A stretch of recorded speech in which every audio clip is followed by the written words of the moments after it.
Well, good evening and welcome to Yada Yahowah. There were some items in the news I wanted to cover really quickly before we get into the stories of the waters of Meribah, which is where we were a week ago. Biden decided that he would give a speech in front of a blood-red draped carpet with two Marines standing behind him. Who knows what the symbolism of the blood-red carpet is, or the Marines standing at attention behind him to give him some semblance of a credibility. But it was a pretty bloody scene. And he essentially labeled the 74 million Americans that voted for Donald Trump as enemies of the state. Yes. It's I read it this morning. Kind of stuff. And what's really amazing is that, well, it was obvious that he had dementia when he was running for president. It's been obvious for years that he is not qualified to be president, and the woman he chose to be vice president is absolute proof of that. He was supposed to be the sane one. Well, Donald Trump was the crazy one. Well, I'll tell you what, he's making Donald Trump look sane. And that's sometimes hard to do. My wife sent me an article about Portugal. And Portugal, there is a conspiracy that is trying to prohibit even wealthy Jews from obtaining citizenship in Portugal. And evidently with France now awash in Muslims and Germany awash in Muslims and so much upheaval through the European continent, Jews are looking for a place where they can go and survive. But Portugal has decided in their infinite wisdom that the Jews who are seeking essentially asylum there, and they're wealthy Jews, so they have plenty of money they're not going to be dependents of the state, but because they're Jews, they're not welcome. And I wouldn't tell this story other than it's the ongoing, lingering anti-Semitic nature of Roman Catholicism and the effects of what was evolved out of the Roman Empire. But I read one of the responses. It's one of the taglines at the end of the story where they asked for comments, and they said, as a Jewish man said, "So what earth is wrong with us? Why do we keep seeking to live in places that have abused us for centuries?" Mm-hmm. Good question. I thought that was reasonably profound. There's a story that there is for the second week in a row another large mosque bombing in Afghanistan. This time, I guess, 18, 20 Muslims killed in the mosque, and the Taliban walking around in their little skirts. I think they're more like skirts, where they have the skirt and the shorts combined. It's a really fashionable look. It looks great with the AK-47. And, of course, the flak jacket and the really fancy headwear that they wear in their slippers. But I just have a question. Since the rallying cry against the United States was, "They're killing Muslim women and children. We must avenge our women and children in the name of Allah." Now, who are they blaming? So they can kill them? It's only Muslims there now. So... now they it's Muslims killing Yeah. Muslims, and no one seems to be able to make the connection between what they falsely blamed previously the invaders of doing. There appears to be a real problem with the invasion, speaking of invasions, of Trump's Mar-a-Lago compound. As I reported a week ago and 2 weeks ago, it is astonishing that the FBI would invade a former president's home. It's never been done before. Over an issue so ridiculous as he took some of the paperwork that from the White House. Of course he did. So has every president. So has every vice president. Yeah, they failed in their libraries. Right. And the thing that triggered it is that he sent a whole bunch of boxes, like 17 or 18 boxes of stuff that he thought that rightly belonged to the National Archives, over to the National Archives. And when the stuff came to the National Archives from Mar-a-Lago, that's what triggered the raid. So doing the right thing triggered the wrong response. And, of course, They don't seem to have anything. Oh, there's top secret documents, but the president has the right to declassify anything except nuclear secrets. They don't seem to have any of those. There's some things. Oh, there's dire consequences to the security of the United States if it's released. There is no piece of intelligence, and I use that word lightly, that has ever been seen by the President of the United States, at least in the last 50 years, that if made public, would undermine the security of the United States. Doesn't exist. The Chinese are not going to invade America. They're not going to nuke America. The Russians aren't going to invade America. They're not going to nuke America. At least they wouldn't if we didn't continue to send billions of dollars of sophisticated weapons to the Iranians to kill Russians. But those things are just not going to happen. They were never going to happen. They're not going to happen. There's no country that, so long as the Second Amendment's in effect, that can invade America.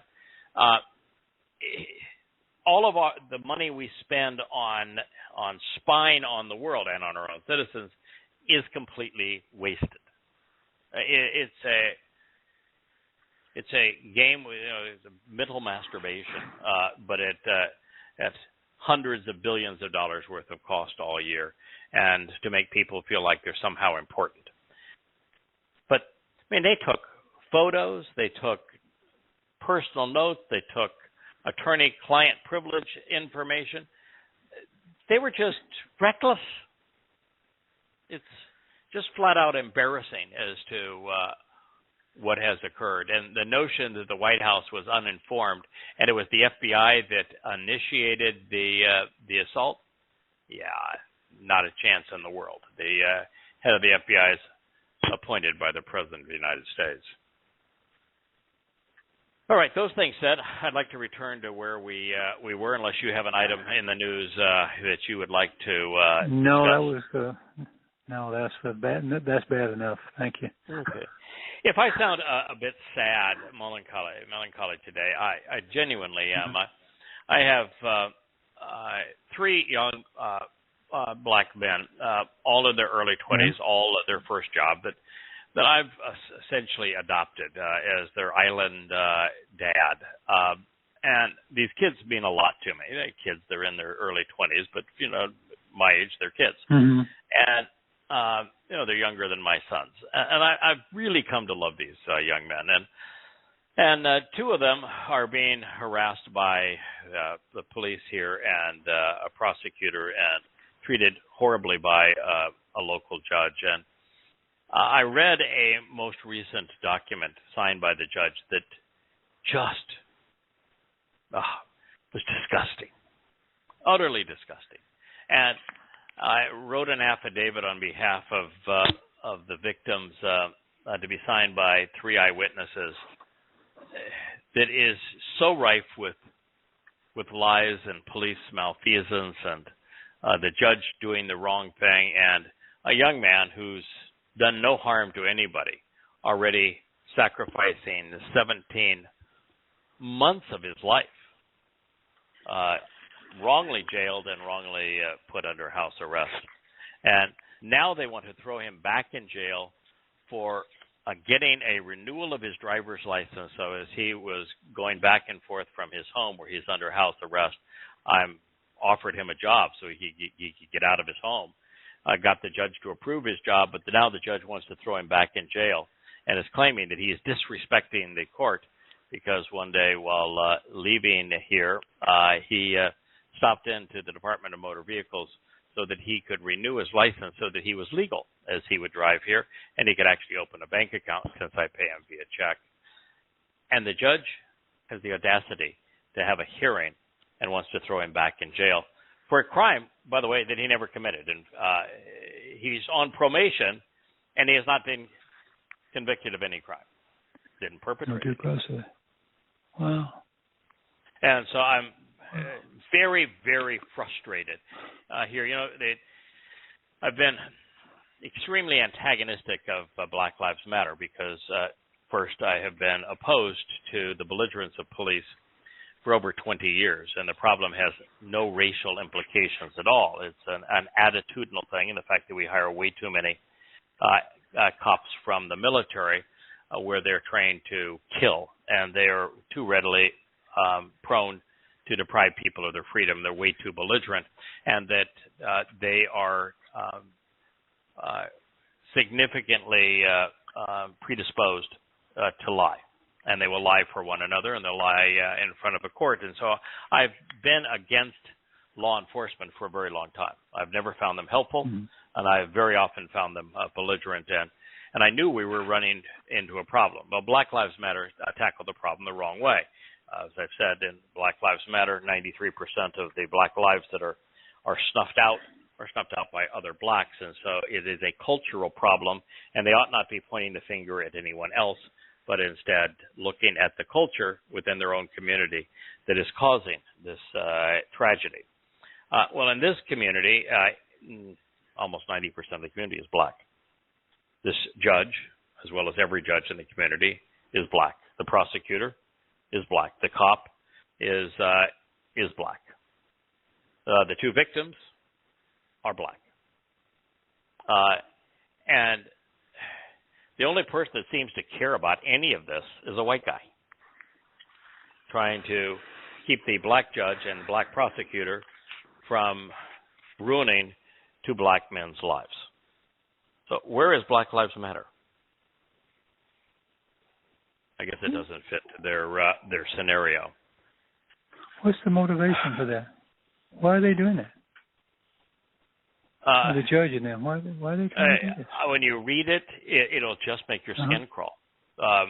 Obviously, a bad cop, a judge prone to believe a bad cop. One thing leads to another. They continue to double down on bad decisions. I don't know, but I've asked to serve as a character witness. That's been denied. They're not even allowing any witnesses at the hearing to suppress the evidence that was wrongly taken from these boys, and they didn't commit any crime, not according to the U.S. Constitution.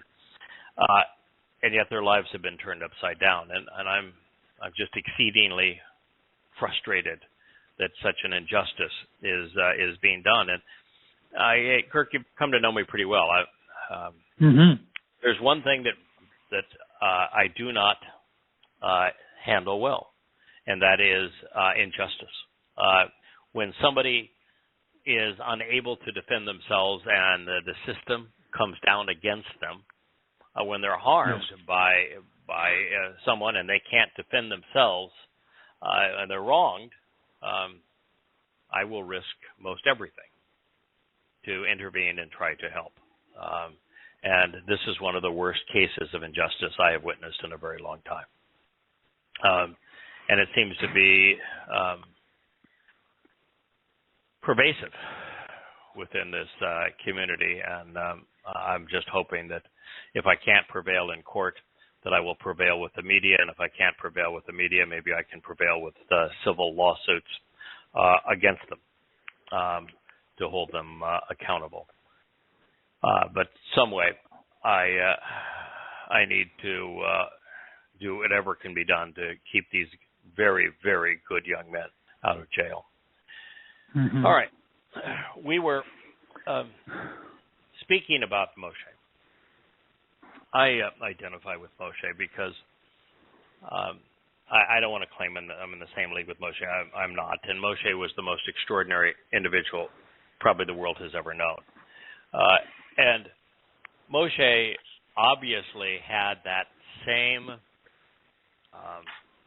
fervor where when he saw Hebrews being abused and defenseless against the politics and religion and economic arm of Egypt, at great risk to himself, he intervened to spare them. That's exactly what I'm trying to do, with the exception of, I'm not exposed to the same downside, and the stakes were much higher in Moshe's case. But nonetheless, it's the same thought process, it's the same justification, it's the same desire to do the right thing.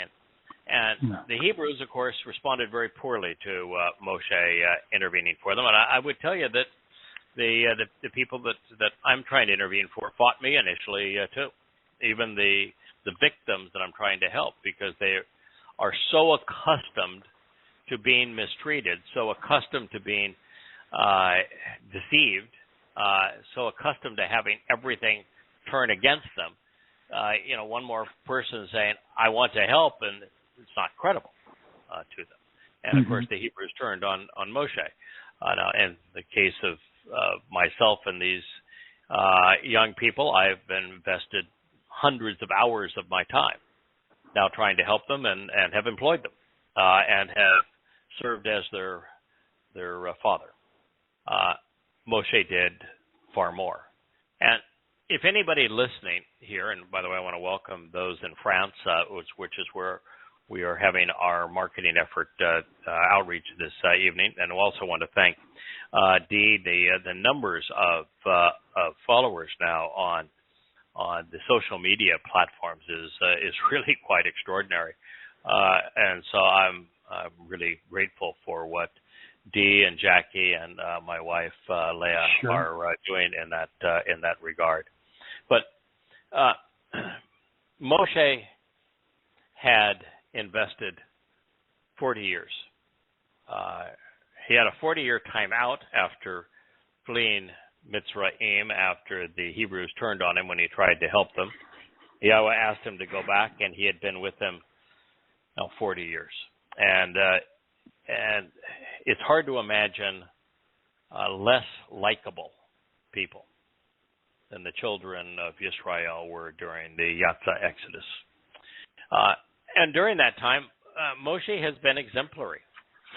He has communicated the words of Yahweh accurately. He has summarized them brilliantly. He's had spectacular moments of oratory. He has been courageous and has shown great character. He had a couple of senior moments late in life, and the waters of Meribah is one of those senior moments. I'm here to tell you I'm delighted that Moshe did, because otherwise he establishes a standard that is so far beyond the reach of any of us by way of example. It still is way beyond the reach of any of us by comparison, but at least there's some humanity that comes through. So one kink in the armor, Yeah, he wasn't perfect. I don't have to be perfect either. And so I'm going to share with you the last statement, the concluding statement of the waters of Meribah, and then we're going to analyze it again. I've been told by many who heard the program that that what we shared regarding Moshe was fairly extraordinary, that no one had heard that perspective ever, and that it's so different than the religious perspective, where the religious say, well, see, you've got to be perfect because Moshe makes a tiny mistake and God spanks him and said, now I'm keeping you out of the promised land. Not so. Turns out that was not the case, not even close. So this reads, and Moshe, by the way, means to draw out. Grasp hold of the staff, the branch, which is symbolic of the tribes and also is symbolic of being a shepherd. From the presence of Yahweh, and the only reason he was in the presence of Yahweh, he made a mistake. It's not a mistake to be in the presence of Yahweh, but the children of Israel were giving him a hard time. And when you are as battle-hardened and tested and as certain of Yahweh's investment in your life, of the Ruach Spirit of Yahweh protecting you and inspiring you, you don't back down just because people are angry with you. You just don't do it. You have supreme confidence under those circumstances. Now, I'm not 120 years old and haven't gone through this for as long as he had. So I'm not judging him. I'm just telling you that was not the right response.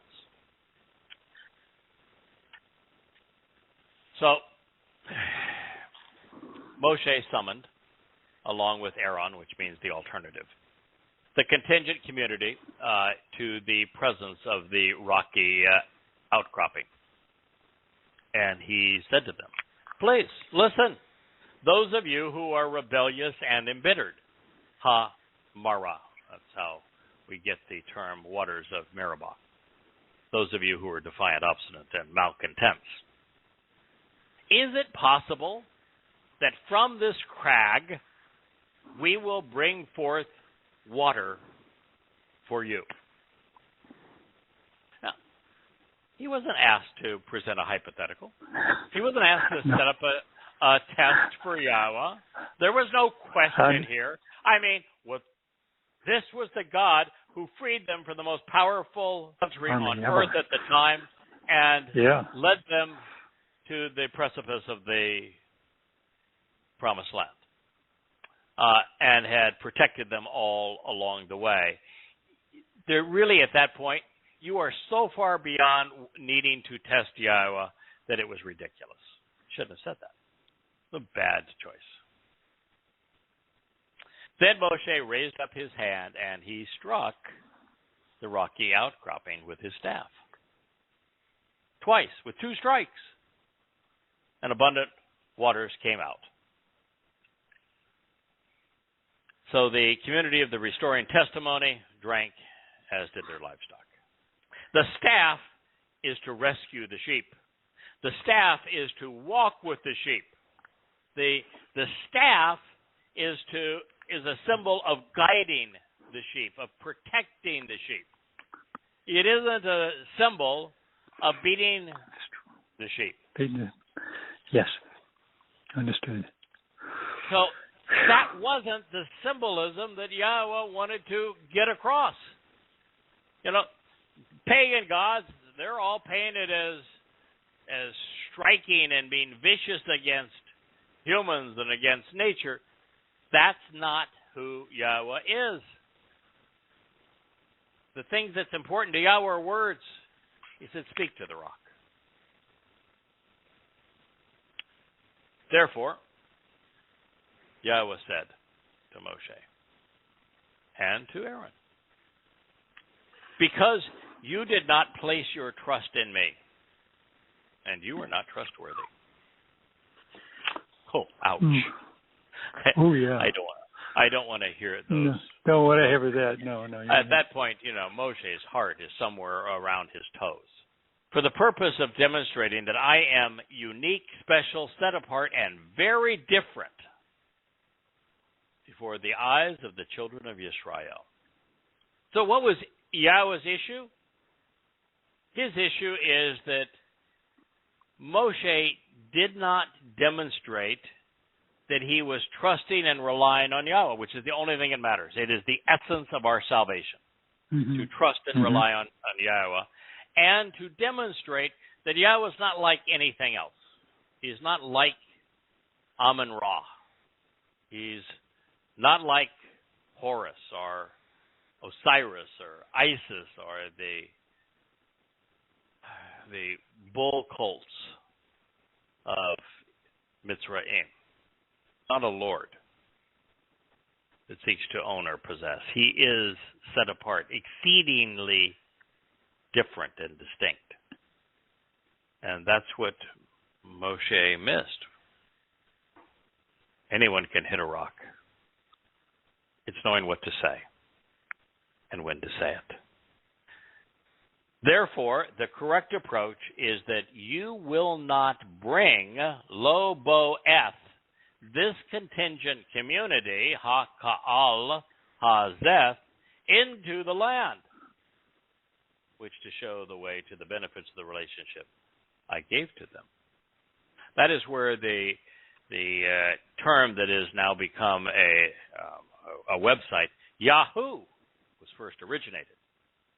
You, therefore, are not going to have to lead these malcontents into the land.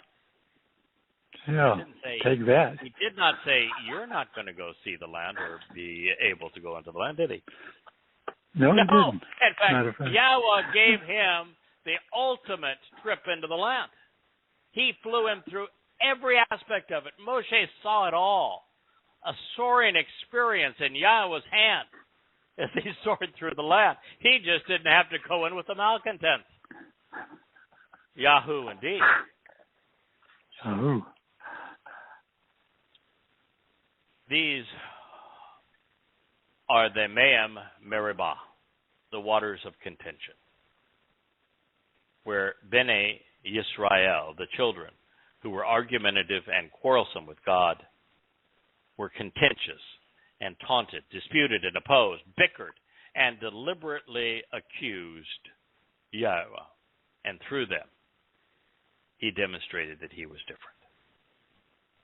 So last week we asked, what do you suppose is the lesson Yahweh is teaching us through this illustration? Is it, as so many have claimed, proof that the God of the Torah must be obeyed, that he's quick to judge and condemn based upon a single, seemingly minor offense? Hardly. He asked Moshe to speak to the stone rather than strike it. But why then the insistence of taking the staff if he wasn't to use it? Why did the rock produce water and quench everybody's thirst under those circumstances? Why were those who were dismissive of God and opposed to him allowed into the promised land, and only Moshe, the greatest of the prophets, presumably precluded? What are we to make of what seems preposterous? How is it that the Israelites, who said that they would rather have died being religious with the rest of the Jews than live with Yahweh, who are clueless as to why they were liberated and are oblivious to the message of the Torah, why are they allowed into Israel? While Moshe, the one who made it possible for the rest of us to know Yahweh and engage in his covenant, was excluded. One would have thought it would have been just the opposite. Mm-hmm. So, my friends, the answers are all mirrored in the waters of Meribah. It served as a reflecting pool, one designed by God to reveal what the Israelites had become and what they would remain. Yahweh recognized that there was no reason to speak to his people. He spoke to Moshe. He didn't speak to the children of Israel because they weren't listening to him anyway. Like the Jews today playing religious dress-up with their fancy weasel hats. There was no merit in reasoning with them because they were anything but reasonable, like their religious descendants. And there was no reason to judge them because they had already judged themselves. The waters of Meribah is a story of unwitting self-assessment and of disclosure, leading to self-determination. As for the hero of the story, like so many of the exceptional individuals along life's way who Yahweh has chosen to work alongside, Moshe was a good man, albeit not a perfect one. Sure, after 40 years of succeeding with God, of doing what would otherwise have been impossible, and while still mourning over the loss of his sister, he had an embarrassing moment. He should have stood up. He should have confronted the angry mob. He should have done an Elia and been sarcastic in front of them. He ought to have cut them to their knees. The last thing he should have been is so stressed out that he fell on his face.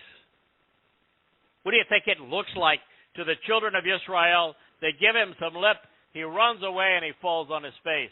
It's not a good look. It's not what God would have of those through whom he is working.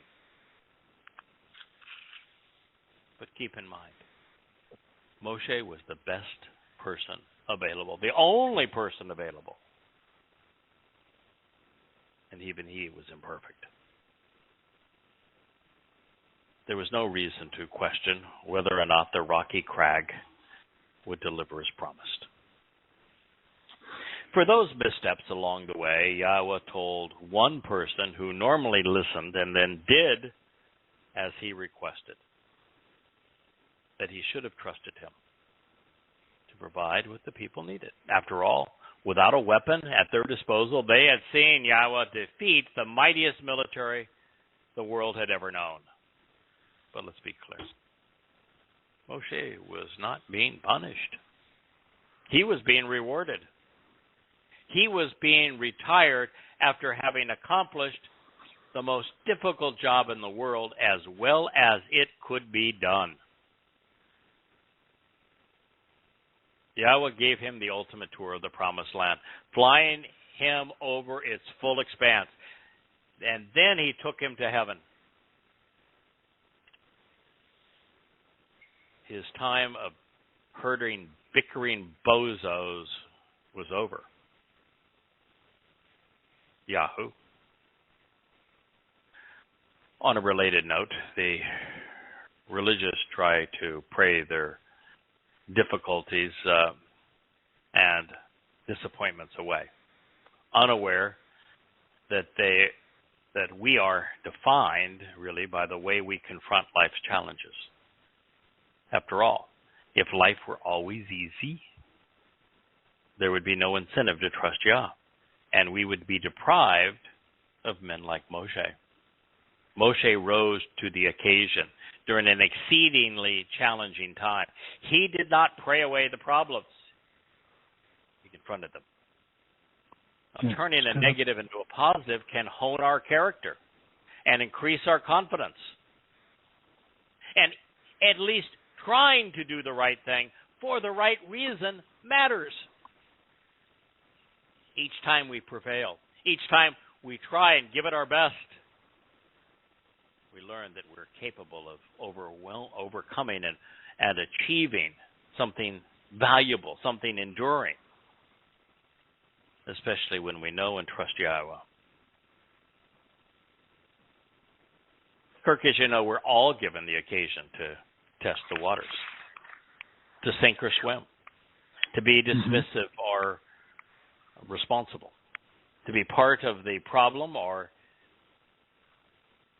advance the solution. And so each time an obstacle appears in our path, we have a Meribah moment. Moshe, rather than run away from the bickering morons, ought to have used that as a moment to look them square in the eye. Say, stop. Have any idea what you're doing, how ungrateful you actually are for what's been done for you, what's been promised to you. And here you are bickering. You want water? I'll give you water. Stop your complaining. Apologize to God.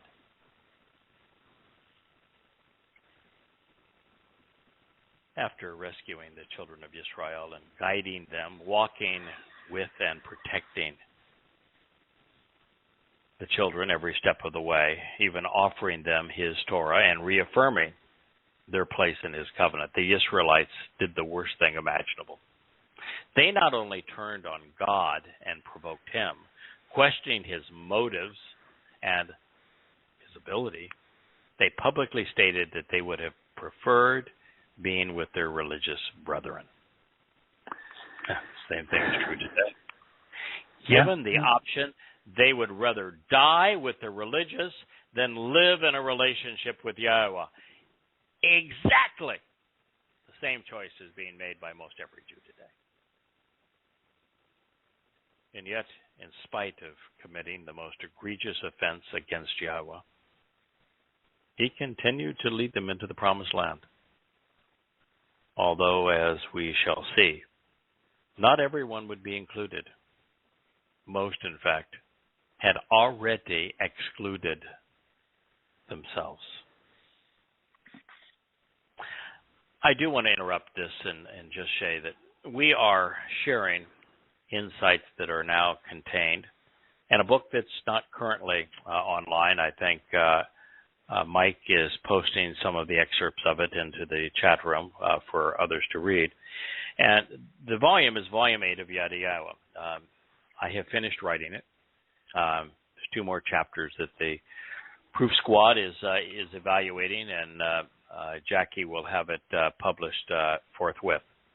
The reason I want you to know that is that of all of the 23 volumes, I think, that have been rewritten and posted on the Yada Yahowah site, yadayah.com, this may be the single most effective at communicating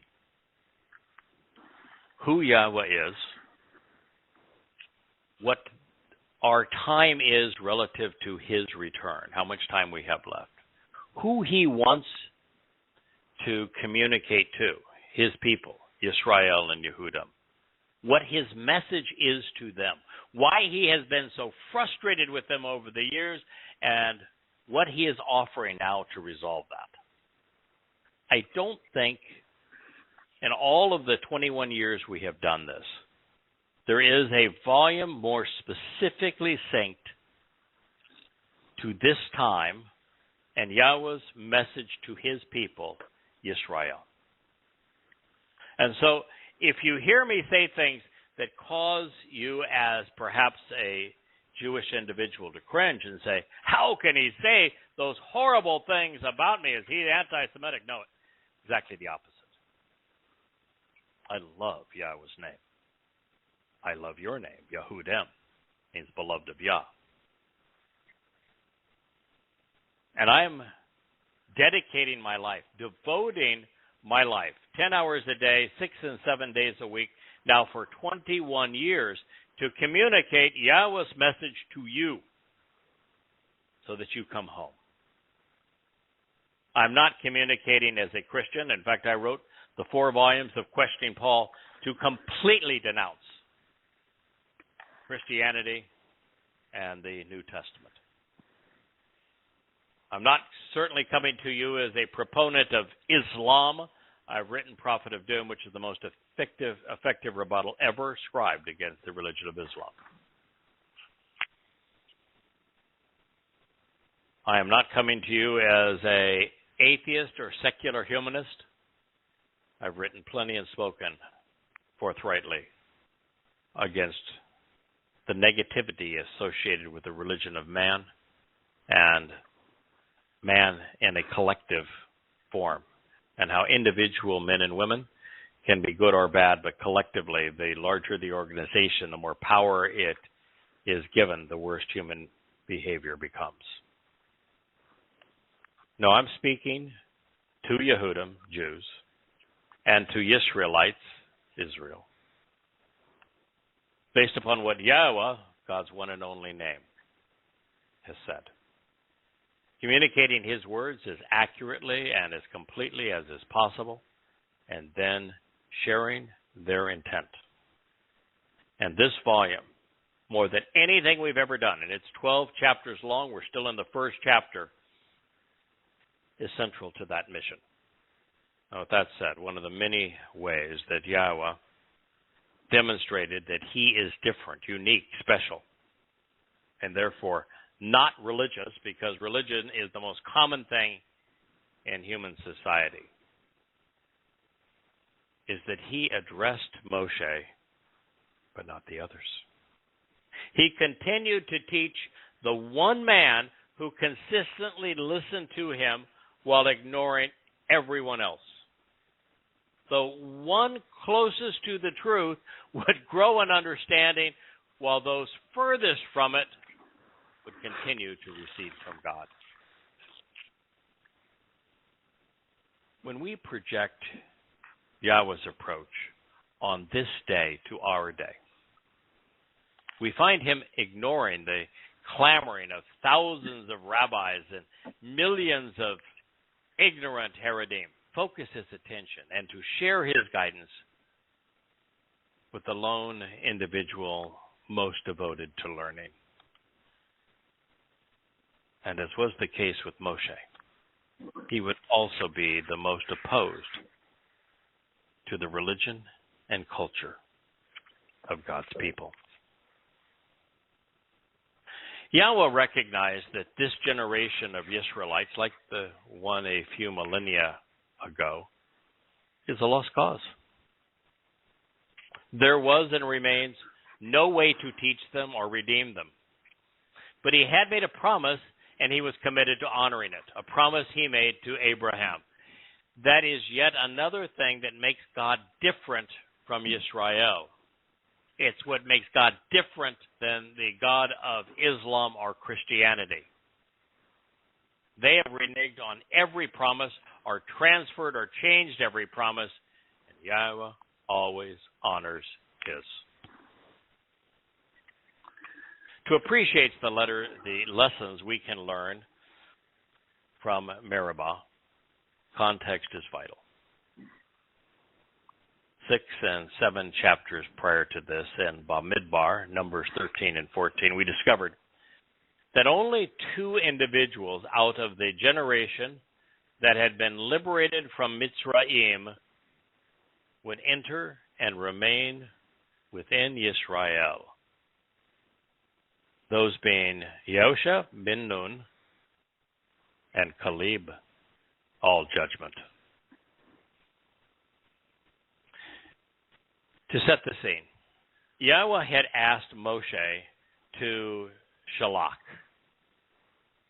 send out individuals to Shur, explore the land.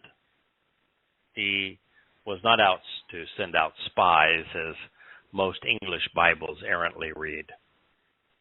He requested that one Nazi leader depart from each Mateh tribe of Yisrael.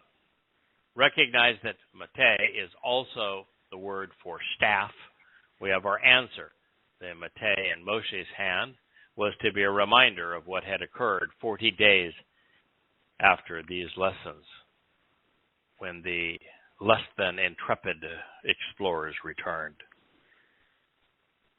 The name of each Yisraelite leader is listed by tribal affiliation, beginning in Bamidbar 13:4 and running through the 16th statement, wherein Moshe selects Yosha bin Nun. Yahweh saves the son of the enduring, the perpetual, the infinite. Therein we find that Caleb would represent Yahudah, the beloved of Yah.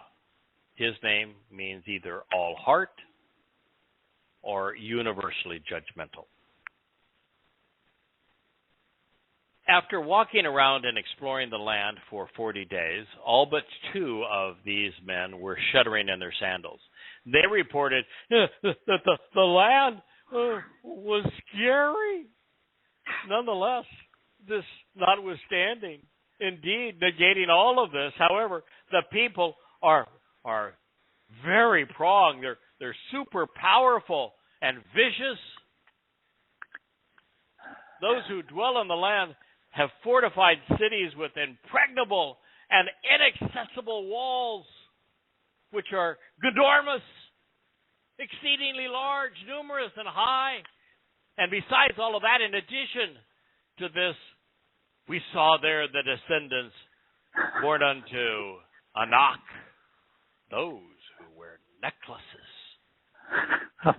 I looked that up. That's exactly right. Where did they get that? You know? Oh, my. Oh, God. It is just so sad. Pretty scary. Lions and tigers and bears. But at least there are some answers in these pathetic depictions. Since 11 of the 13 leaders were weasels, it explains the Shremiel headwear now worn by Hasidic Jews. Sorry. Toto had more courage than the lot of them. Good. Speaking of Caleb. Caleb, by the way, is the Hebrew word for man's best friend. Then Caleb, the dog, who was all heart and thus completely judgmental, stilled and silenced the people before Moshe. That's why words matter. Character matters. Conviction matters. He said, let's arrive and leap at this opportunity. Let's get up and get going. Let's inherit what we've been given. For it is for certain that we are capable and will succeed. So let's be confident and prevail through understanding. Oh, I like that, man.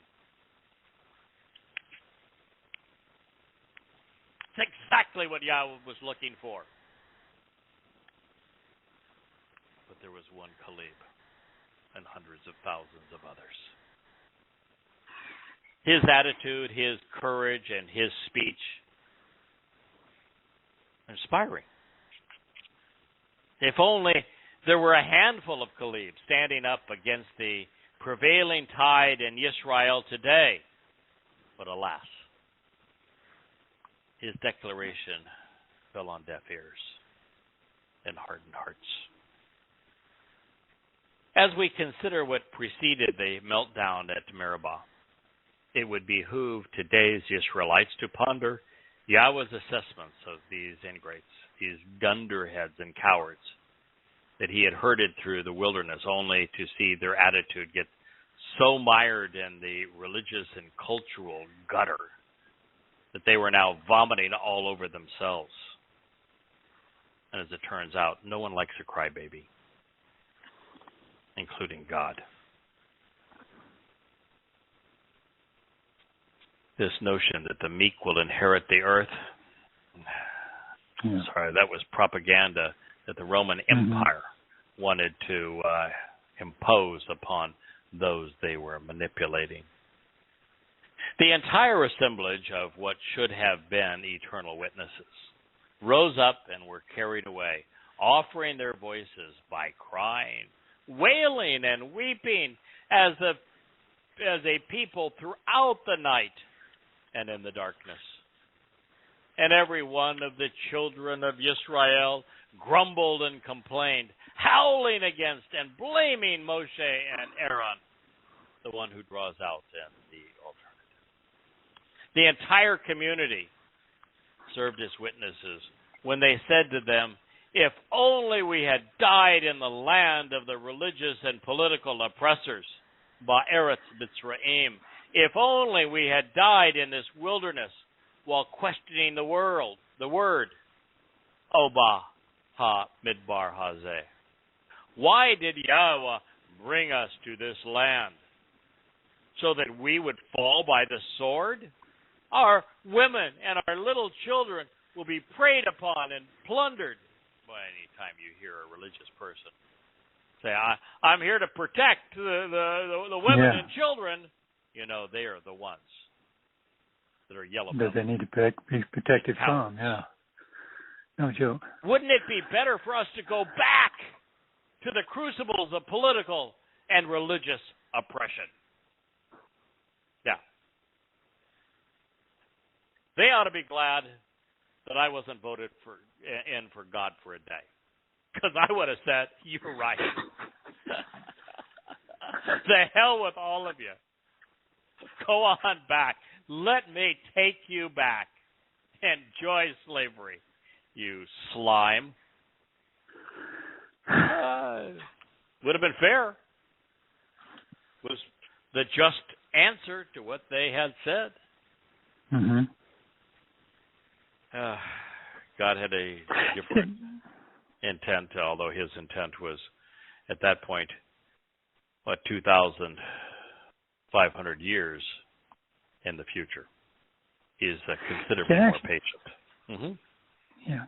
Can I share a little something that's similar to this thread of thought here that it struck me as I read this probably about the fourth time.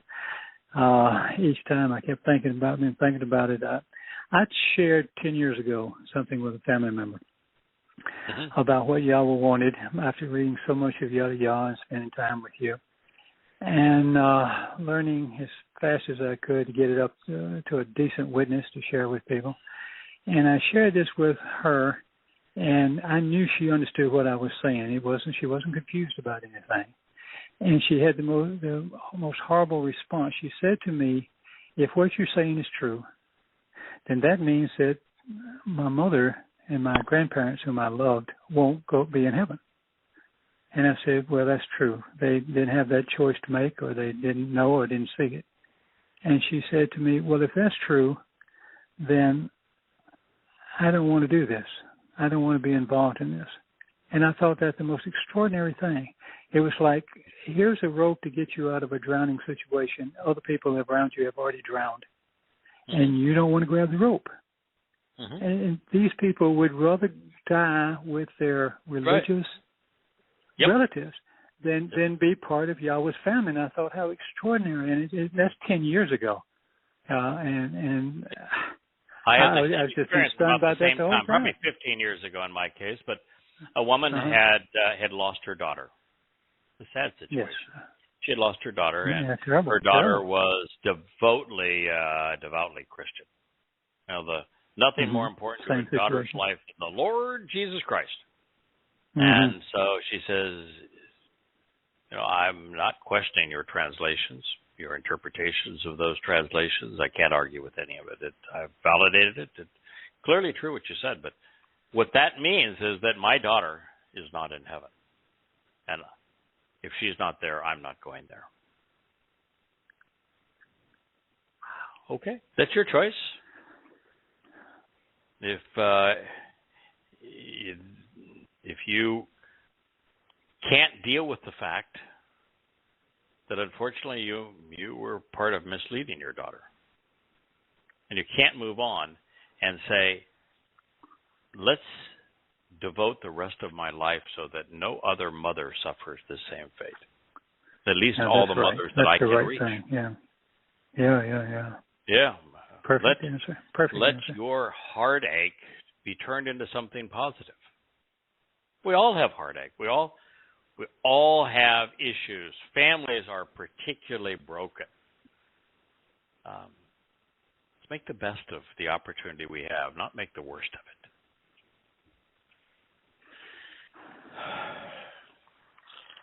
The only thing more debilitating and detrimental to a soul than a bad attitude is one with a defeatist approach, and that is pervasive among the people. There is a name for such widespread plagues: religion. Mm-hmm. We're discovering that freedom is not for everyone. Life is not always worth living. When a nation's judgment is compromised by societal delusions, lives no longer matter. Souls of the people become worthless, a value they themselves had placed on them. Israel was declaring in one voice that they would prefer to die with their religious brethren, poisoned by their religion, oppressed by politics, devalued by the resulting culture, than live in an emancipating, enriching, empowering, and an enlightening relationship with God. And if you look at the Haredim today, nothing has changed. With this self-assessment, we see why Yahweh asked a Goy in particular, to share his message with his people. And we are learning why the preponderance of Jews will die of self-inflicted wounds as they collectively choose a fate similar to the conditions endured in Mitzrayim. And they will suffer that throughout the time of Jacob's troubles. Between now and then, confronted with minor inconveniences, they will simply ignore this message. After all, God's presentation of what occurred at this point in the Yatsa Exodus, when Jews collectively chose death over life, rejecting the ultimate opportunity because their preference was to die as religious slaves, it's been available to them in their language for over 3,000 years. And yet it's had no influence upon them. Now, there are other insights worthy of our consideration. First, the majority of the people, and thus the religious and political, are almost always wrong. Second, when Yahweh would prefer an uplifting and intelligent, confident, and emboldened relationship with one of us, with Caleb, for example, he'd prefer that than a compromised relationship with many. Inclusion in the covenant has always been quality over quantity.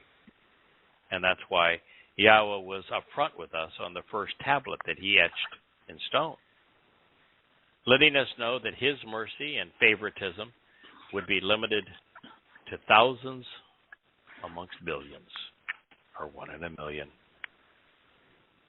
And third, since God is consistent, his choice between religion and relationship, between the culture of man and the covenant, bondage or liberty, death or life, is for us to choose. The choice is ours alone. God's made the offer. We can accept it. We can reject it. We can ignore it.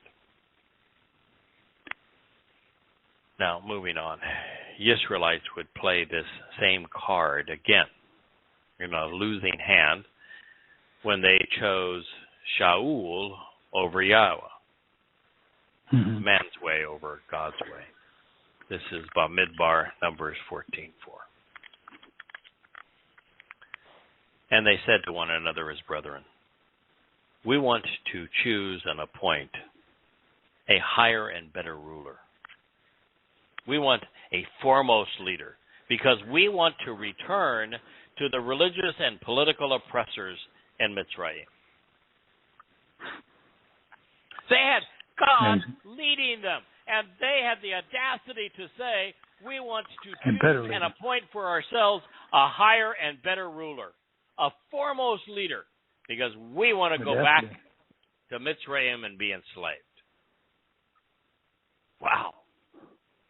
They not only were being led by Yahweh, the greatest man who ever lived was walking with them. Listen, if you're searching for better than Moses, good luck. There's only one person in human history that can measure up. Dowd. Oh, and he's coming back, so your search won't be very long. But to reject Moses. Oh, goodness.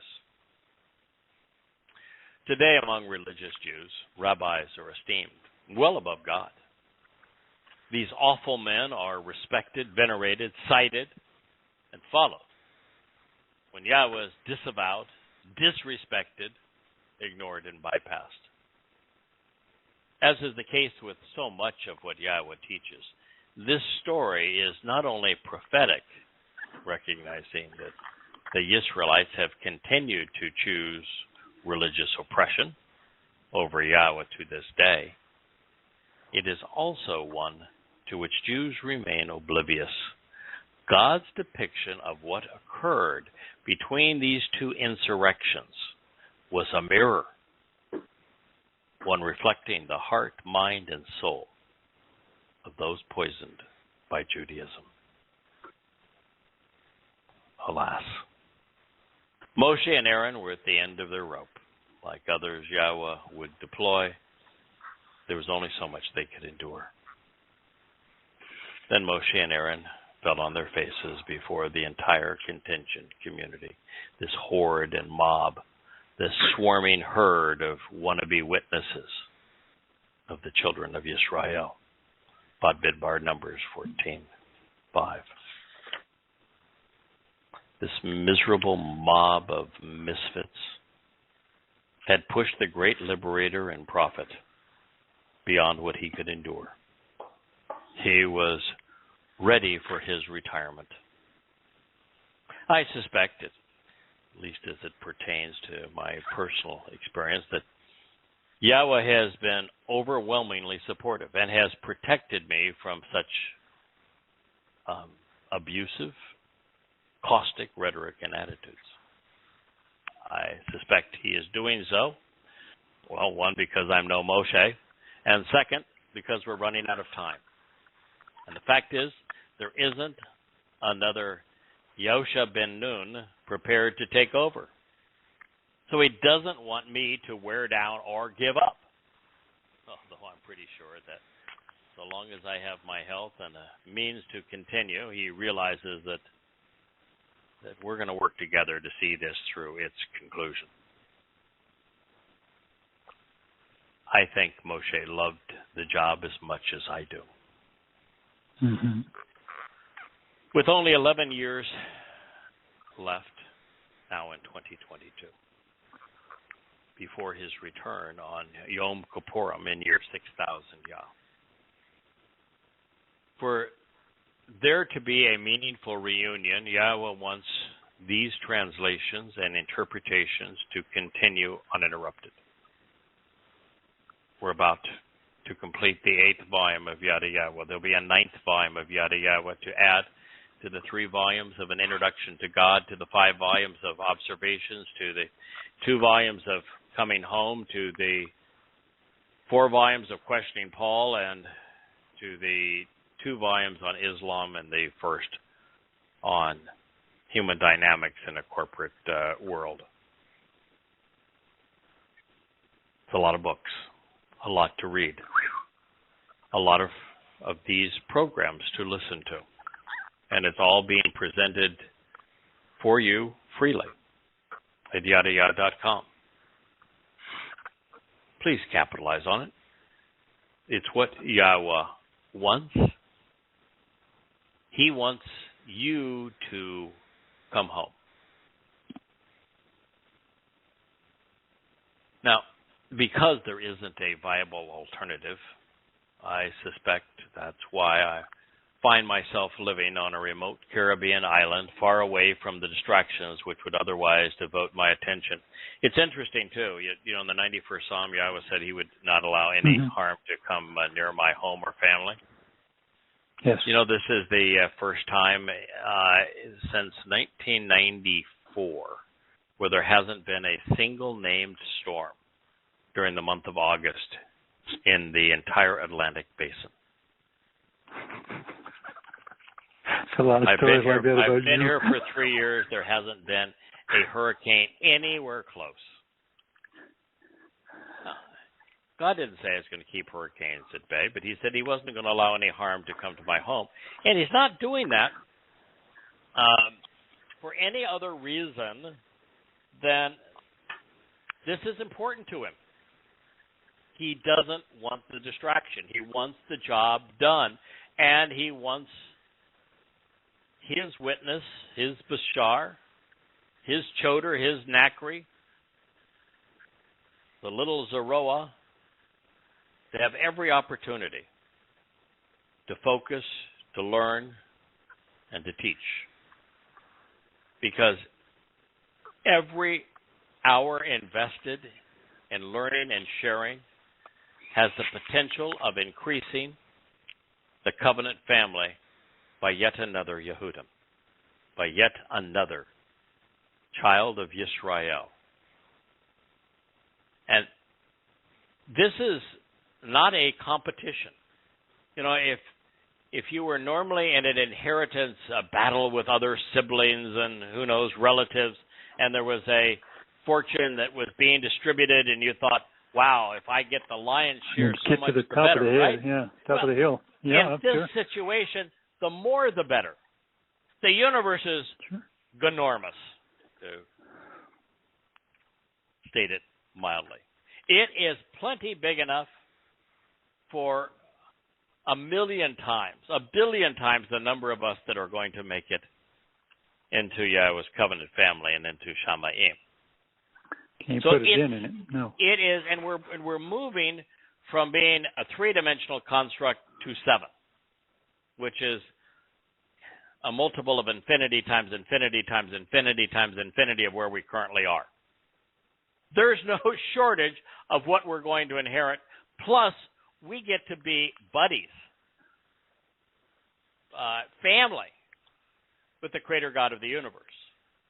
There's no shortage of what we're going to be able to inherit. And so the more unique personalities that are part of eternity, the more interesting it's going to be. So our hope is that more of you choose to listen to Yahweh. Acknowledge His name, respect His name, learn from His Torah teaching, accept the 5 conditions of the covenant, attend His 7 Moed Mikre. Because if you do, you'll make that experience for all of us, including God, even richer.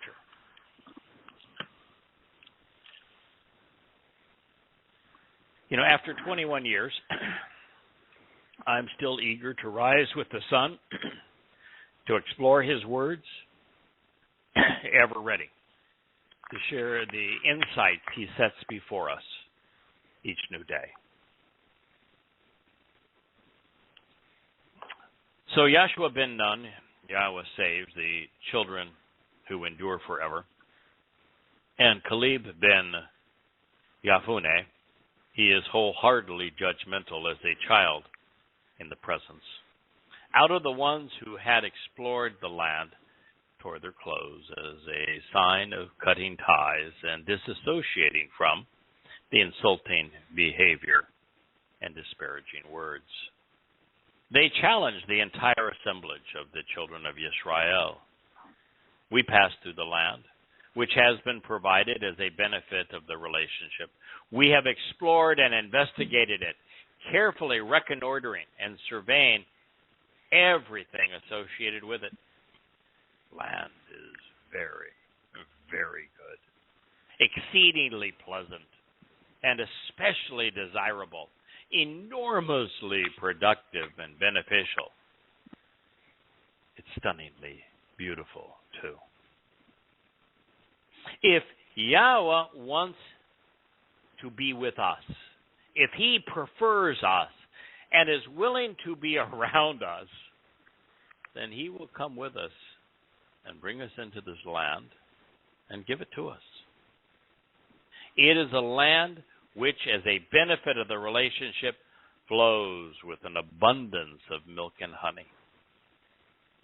That notwithstanding, and let us be perfectly clear regarding this point, do not rebel religiously against or politically oppose, acting in a revolting manner against Yahweh. Also, you should choose not to respect, admire, or fear anything associated with the people of the land, should they attack and fight against us. Their shadow, as well as their protection, will be removed from them, because Yahweh is with us. Neither respect nor fear them. Numbers 14:9. God, I love that guy. It really does. I just love to read his words. He was right. He had passion. He had courage.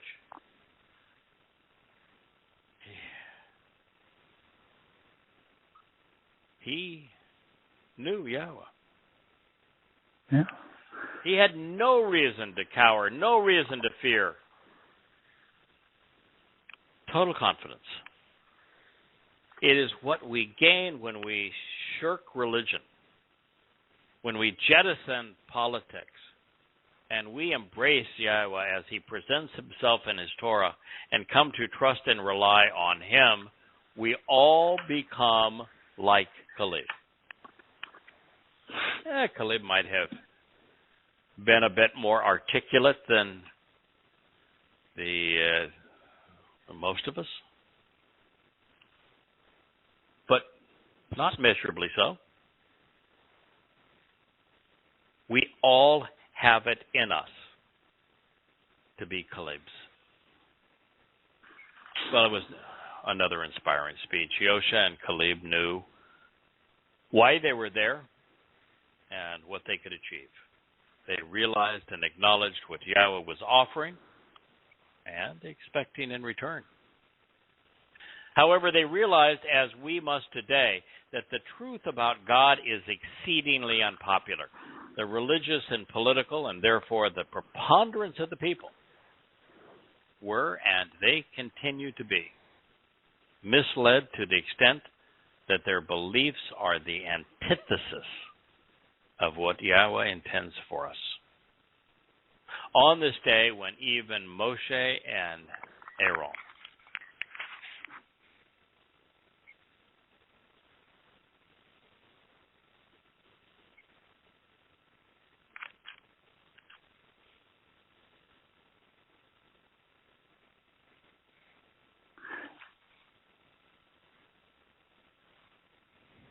Greg, you went mute, at least on my end.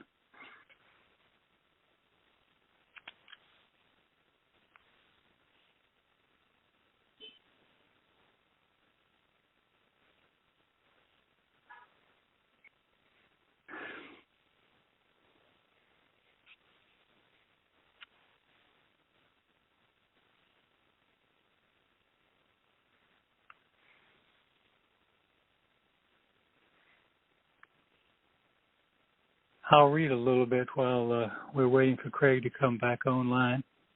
I'm not sure whether I'm being heard either, but I'll pick up where he left off. And he says, on this day, when even Moshe and Aaron were mute, Yehoshua and Caleb were outnumbered by as many as 1,000,000 to 2. And so it continues to be those who stand with God, who speak with Yahweh, convey a message which is contrary to almost everyone else.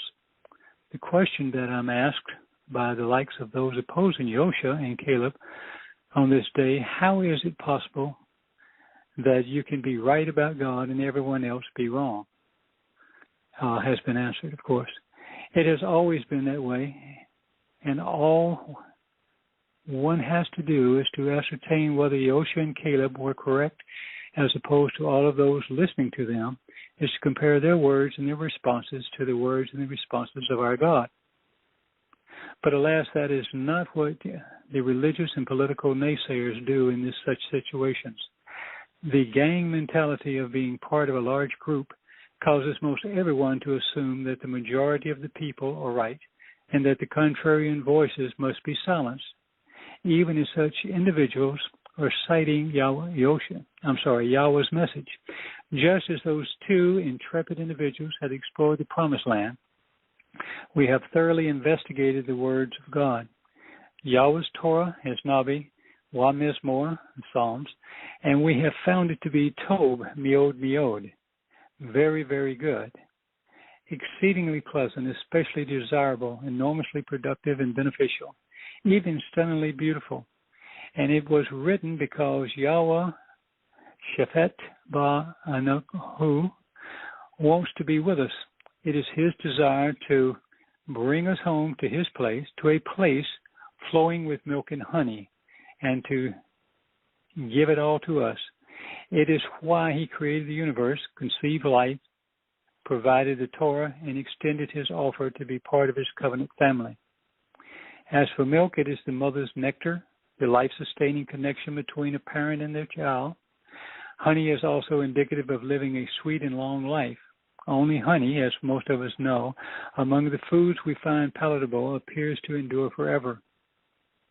The act, notwithstanding, and let me be perfectly clear, because this is vitally important, no matter what you decide about following Yehoshua, Caleb, or me, or to meet, speaking of CW, meet Yahweh in the Promised Land, do not rebel religiously against or politically oppose any acting in any revolting manner against Yahweh. This is not fair to him, and it is stupid for you. And by the same token, do not lash out against those with the courage and compassion to speak for him. As for the overtly political and religious, you should not respect, you should not admire or fear anything associated with such people. Soon, even their shadows will be removed because Yahweh is with us, not with them. Through the ages, unable to muster a reasonable retort, The religious and political have relied on logical fallacies when confronted with the truth. A favorite is an ad hominem attack, demeaning the messenger rather than debating the message. That's always true. So then everyone who was part of the community witnessing against themselves said, let's stone them, executing them by hurling large rocks at them. This is people talking about what they're going to do to Moshe. However, the glorious presence of Yahweh appeared within the tent of the eternal witness to the restoring meeting. In opposition towards all the children of Israel. And Yahweh asks, saying to Moshe, for how long and for what reason will these people reject and despise me, treating me with utter contempt and complete disrespect? How long and for what reason will they not trust me and rely upon me, especially with all of the signs, the symbols, and examples and illustrations, these many accounts and distinguishing and open communications, which to reveal the way to receive the benefits of the relationship. Of course, that word is Asher, one of our favorite words, and I have accomplished acting upon while engaging in their midst. You will notice that Yahweh did not suggest that the people were rejecting Yosha, and that they were not rejecting Caleb or Moshe, the men speaking for him, but instead asked why and for how long they would continue to despise and spurn him. This is the same message Yahweh communicated to Samuel when the children of Israel chose to be led by Shaul rather than to be guided by Yahweh through his Shaphat and Nabi. He told Samuel that they would be rejecting him, not the man speaking for him. That discussion is in 1 Samuel 8, which is followed by Yahweh's bold warning regarding the consequences of human governance, is among the most poignant in the prophets.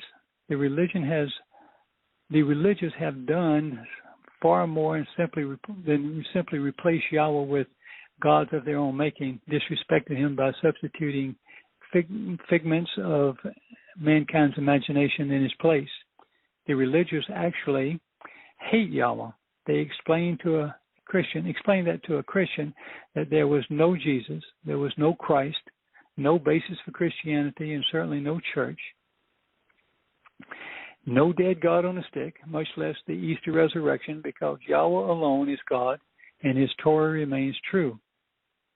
And watch how they respond. I've done this for about 15 years now. Tell a Muslim or that Allah cannot be God since Yahweh is God's only name, but then step back before they try to kill you. This is a vital insight, one missed by the religious. They will They will routinely claim their God's support of condemning those who actually cite God, believing that they are doing a service to their God by defending their faith against God. It also means that if you are not being attacked by the religious, you probably are not conveying Yahweh's testimony as intended. And also, the corollary is true, such that we ought not be daunted by being the one in a million, the lone individual standing up for God in the midst of the lost political, conspiratorial, and religious world. Yahweh is unconstrained by time, so he knew that the Jews would continue to treat him with contempt right up to his return. Further, he knew why, because the Israelites were condemning themselves with every word. The people openly stated that they preferred being controlled to being free. They preferred death to life and religion to a relationship with God. I find that extraordinary personally.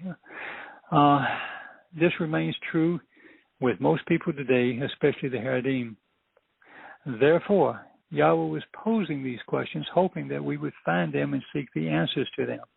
The lives of 15 million Jews and 8 billion others depends on knowing the answers to how long and for what reason do so many people, and especially these people, the Israelites, reject Yahweh. For how long, for what reason do they treat God with such disrespect? They won't even say his name. Why doesn't everyone trust him, particularly considering all he has done to reveal himself to us and to serve us? Should you think that this is an unfair question because the religious worship God and do not revile him, then you have not been listening to Yahweh. with the lone exception of some exceedingly misguided and disingenuous racists parading around under the guise of black Hebrew Israelites. Every religious person on earth has rejected Yahweh's name. They have all rejected his Torah.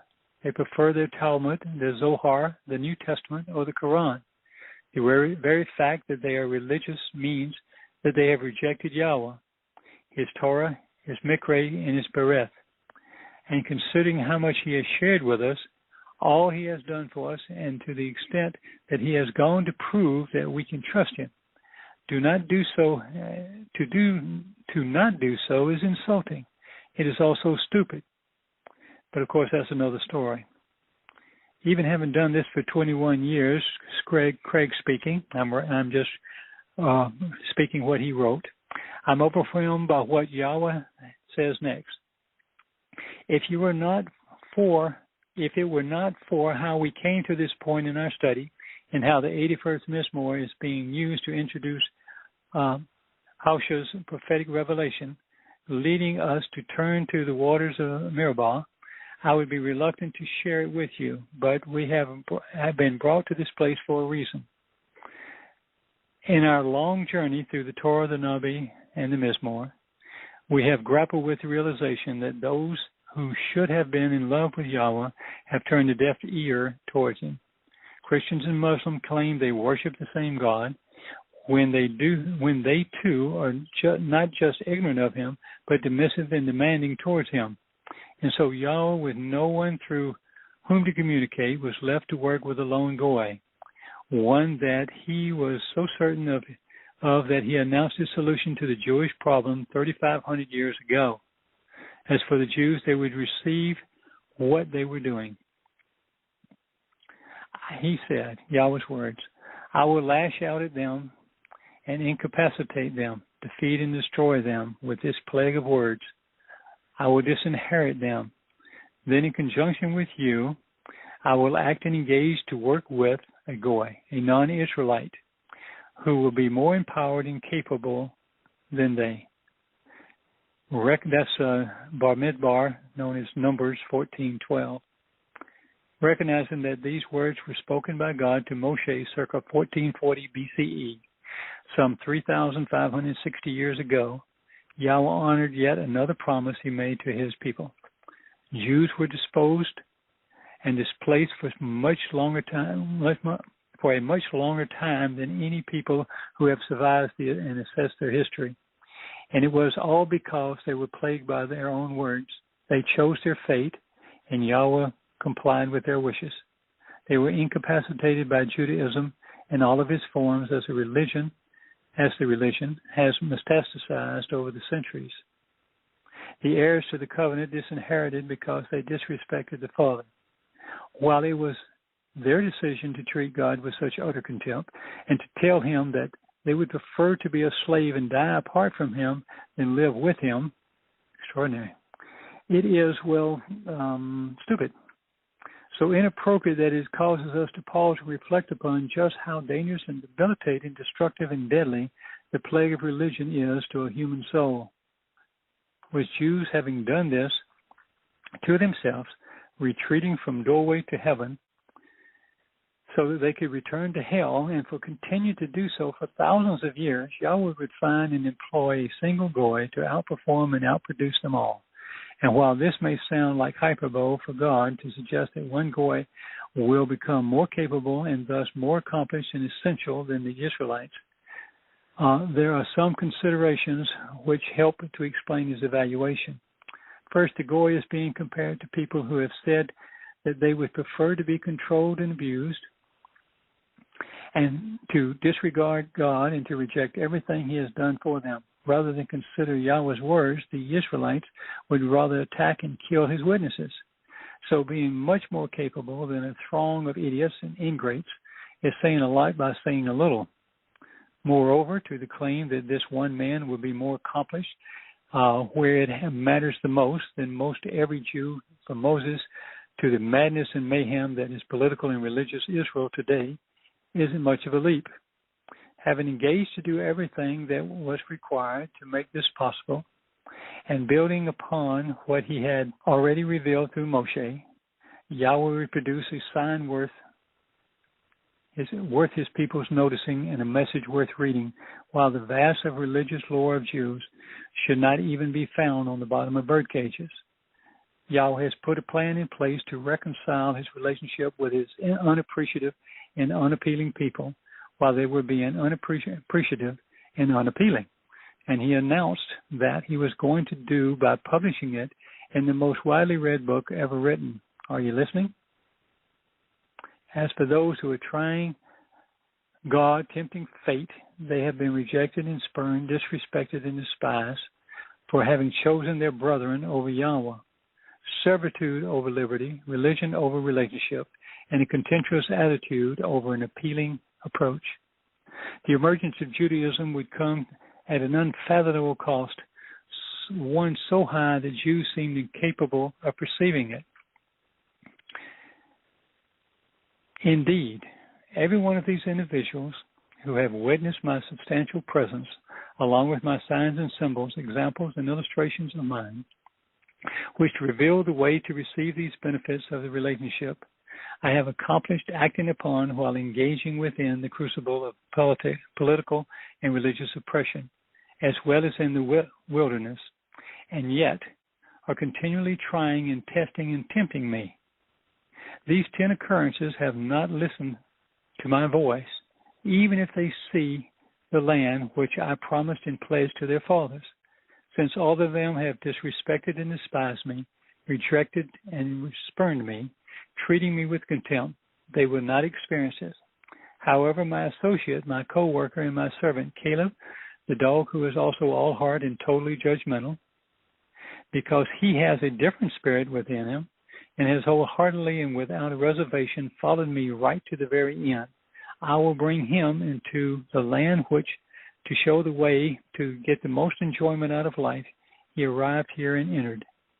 And so his descendants, those who are rooted and grow based upon what they have sown, will inherit it. Yahweh has explained the consequences of mankind's greatest foes, religion and politics, the only human institutions to infect and plague everyone within the society. God was not chastising individual sin like coveting one's neighbor's ass, telling a fib, stealing someone's lamb, or even threatening to bury Moshe in a pile of stones, to the exclusion of only 4 people out of hundreds of thousands, probably close to 1.5 million. They were all complicit. The target of their disdain was singular, God. As such, not only were the Israelites establishing the basis of their religion and recognizing their shared